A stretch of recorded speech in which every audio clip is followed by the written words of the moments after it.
चलिए बाबू लोग, आज फिर आप लोग की यूट्यूब क्लास में बहुत बहुत स्वागत है। आज हम लोग क्लास 10 के एक्सरसाइज 13 पढ़ेंगे।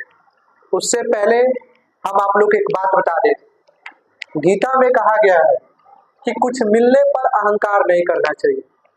अगर आपको कुछ मिल रहा है तो यह मत कीजिए कि हमारी उपलब्धि है, क्योंकि देने वाला और छीनने वाला एक ही है। अगर आपको कुछ मिल रहा है, आप अहंकार व सबको ताना मार रहे हैं, तो याद रखिएगा एक समय आएगा कि आपके पास कुछ नहीं रहेगा। इसलिए कभी भी अहंकार नहीं करना चाहिए। चलिए हम इस चैप्टर का आज सबसे पहले फार्मूला देखेंगे, ठीक है। चलिए बाबू ध्यान दीजिए, एक्सरसाइज 13 पढ़ने के लिए हम लोग के पास कुछ फार्मूला है, उसको सबसे पहले हम बता दें। जैसे कि यह घनाभ है, यहाँ पर आप देख रहे हैं यह घनाभ बनाया हुआ है। घनाभ का आयतन होता है बाबू लंबाई गुने चौड़ाई गुने ऊंचाई।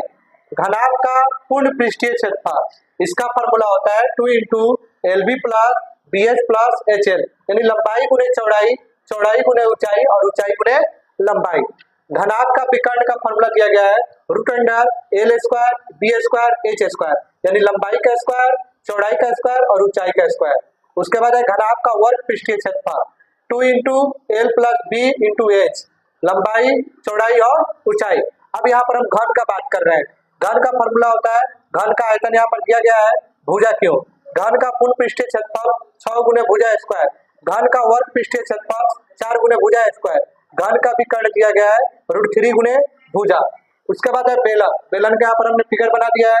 बेलन का आयतन होता है πr स्क्वायर H, बेलन का वर्ग या पार्श्व पृष्ठीय क्षेत्रफल यानी वर्ग जो होता है, पार्श्व जो होता है उसका 2πrh, बेलन का पूर्ण पृष्ठीय क्षेत्रफल 2πrh। उसके बाद r प्लस h।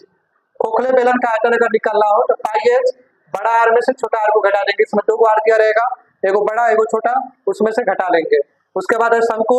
शंकु का आयतन होता है 1/3 πr स्क्वायर h, शंकु का वर्ग या पार्श्व पृष्ठीय क्षेत्रफल πrl, शंकु का पूर्ण पृष्ठीय क्षेत्रफल πr l प्लस r। शंकु में तिर्यक या तिरछी ऊंचाई अगर l हो, ऊंचाई h हो, त्रिज्या r हो के संबंध में l का formula √r square plus h square, r equal to √l square minus h square, h equal to √l square minus h square. यह आपका फार्मूला हो गया। इसके अलावा कुछ और फार्मूला है, इसके बाद हम आप लोग को बता दे रहे हैं। चलिए बाबू ध्यान दीजिए, शंकु में कुछ फार्मूला बच गया था। शंकु के छीनक या बाल्टी का आयतन का फार्मूला अगर पूछे तो 1/3 πh ब्रैकेट में r square plus r square बड़ा वाला r छोटा वाला r और दोनों का इंटू, बड़ा वाला r का मतलब हो गया बाहरी त्रिज्या और छोटे वाले का भीतरी त्रिज्या, यानी भीतर का और बाहर का काम करेंगे।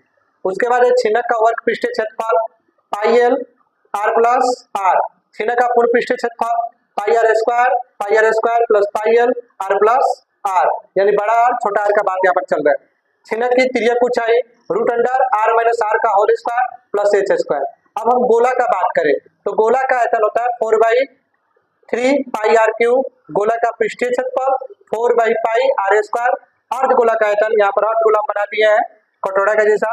अर्धगोला का आयतन 2/3 πr3, अर्धगोला का वर्ग पृष्ठीय क्षेत्रफल दिया गया है 2πr स्क्वायर, अर्धगोला का पूर्ण पृष्ठीय क्षेत्रफल दिया गया है 3πr स्क्वायर। यही आपका फॉर्मूला 13 चैप्टर के लिए एक्सरसाइज 13 में जितना भी आपका चैप्टर है इतना सा आपका काम चल जाएगा। जो छुटकता है क्वेश्चन में हम लोग देखेंगे। चलिए ठीक है, आप लोग इसका स्क्रीनशॉट ले लीजिए। वीडियो अच्छा लगा हो तो लाइक कीजिए, शेयर कीजिए, सब्सक्राइब कीजिए। बहुत बहुत धन्यवाद।